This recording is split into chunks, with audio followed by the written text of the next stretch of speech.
Wa video no le lo tabon na ya adare wana o enoga ga sa o eni te no okin okin egwa o ba mego o sa no ra ma o amuwa delete.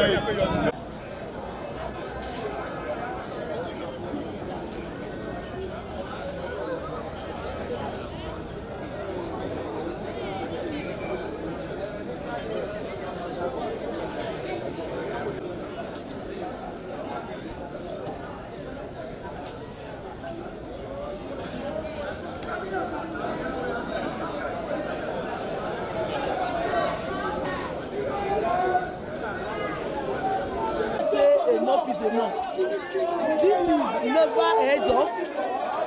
Our Oba is the most respected monarch in the whole world. And the Benin kingdom is a kingdom that there is none like it in all over the world.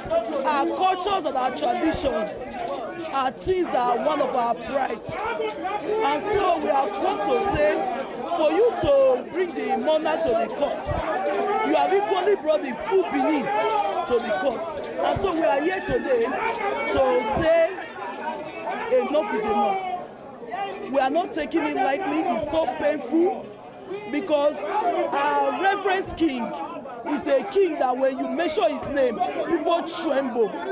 So for somebody to drag it, to us is a pain. And we have come in this solidarity march to say they should desist from it. It's so sad. This has not happened for a long time. I don't know if you understand, in the history of Benin. But for this to happen, I think with the Benin, we should not fold our hands. We should wake up. Because the monarch is our pride. The monarch is our God on earth. We don't joke with it. I don't know if you understand. We respect our monarch more than anybody. So nobody there. So we should think back. We should think back to our history of Benin. We have respect. This is Benin Kingdom. Benin Kingdom, for God's sake. God will not forgive whosoever that is perpetrating this case against the Benin and the palace. This case is between the Benin, the palace, and against Oba Seki. You can't do this because it's the Benin that you took to court.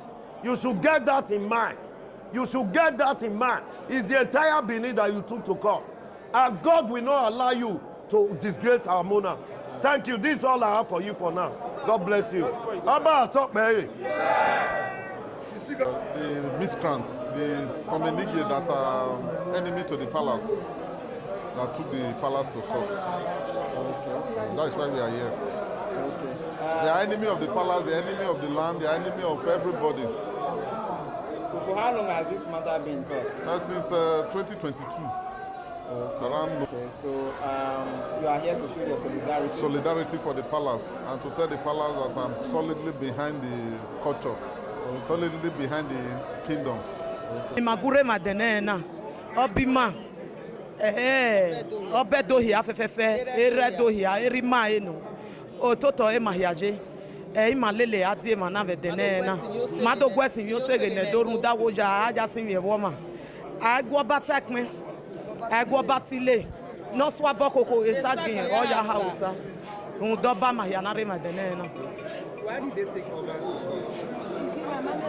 Emi na mamie ve do den mama emi no kin em no sunu ahoga tie obima na tie e ba ma do dan me ho ni mami e na ho emi no tie amako ni malagwa ni akuye ku ni mami e na emi na tie do ba unda do hi atie emi na tie e ba ma re ma do nemu no ma yeye awoto ena bi ko ni awo na tie do awo na ibi tu oba azaka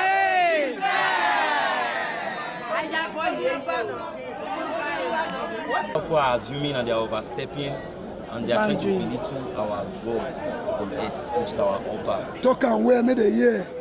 They are trying to belittle the palace and we will not agree. Because this is what makes us who we are, the palace. It's what makes us the Benin people, the Edo people. It's what makes us who we are. You can't sit down and watch them. When I heard yesterday, I thought it was a lie. So we came out in mass. Most of us don't go out now. Because some people wear black, so we're not allowed into some of us, we're not allowed into the palace. But anyhow they want to join the case, we are going to be outside. Outside we want to hear and we want to see them. We don't want to be busy and people they tell us. Tell them.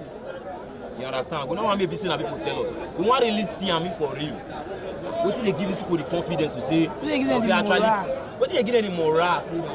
Who stand for their back? Who stand for their back? Who is the government